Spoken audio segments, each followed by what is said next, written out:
গোলামি মায়া না দে আওয়ামী লীগের দালালেরা, পুলিশ লীগের দালালেরা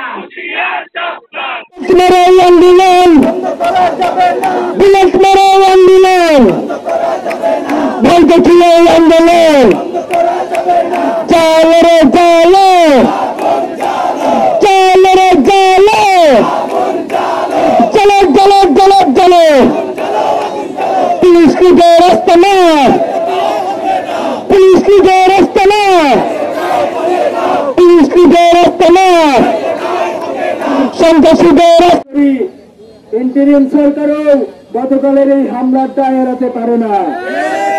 আমরা পরিষ্কারভাবে স্বরাষ্ট্র মন্ত্রণালয়কে বলতে চাই, যতক্ষণ পর্যন্ত এই ওসিকে পটিয়া থানার ওসিকে অপসারণ করা না হবে ততক্ষণ পর্যন্ত আমাদের এই পটিয়া ব্লকেট চলবে ইনশাল্লাহ। আরো একটা কথা বলতে চাই, আমরা দেখেছি বাংলাদেশের বিভিন্ন জায়গায় বিভিন্ন সময় আমাদের সহযোদ্ধাদের উপর হামলা করা হয়েছে।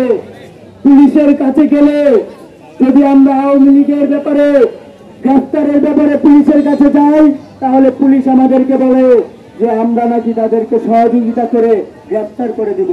ঠিক একইভাবে পটিয়া থানায় গতকালকে লীগের একজনকে লীগের এক সন্ত্রাসীকে অ্যারেস্ট করা হয়, কিন্তু তারই ধারাবাহিকতায় আমরা দেখেছি আমাদের সহযোদ্ধাদের উপর হামলা করা হয়েছে, আমাদের সহযোদ্ধাদেরকে রক্তাক্ত করা হয়েছে।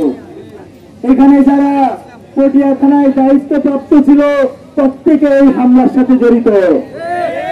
আমরা পরিষ্কারভাবে বলতে চাই প্রত্যেকের বিরুদ্ধেই ব্যবস্থা গ্রহণ করতে হবে এবং আমরা তখনই এখান থেকে উঠব যখন আমরা নিশ্চিত হব যে তাদের বিরুদ্ধে ব্যবস্থা গ্রহণ করা হয়েছে। ইনকিলাব জিন্দাবাদ।